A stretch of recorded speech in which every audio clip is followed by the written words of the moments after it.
A bit of a surprise on today's programme and a real air show first.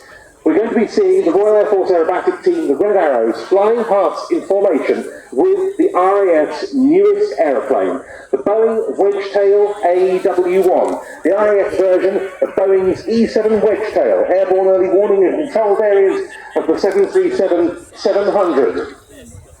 And here they come, in from the right, the Wedgetail and the Red Arrows.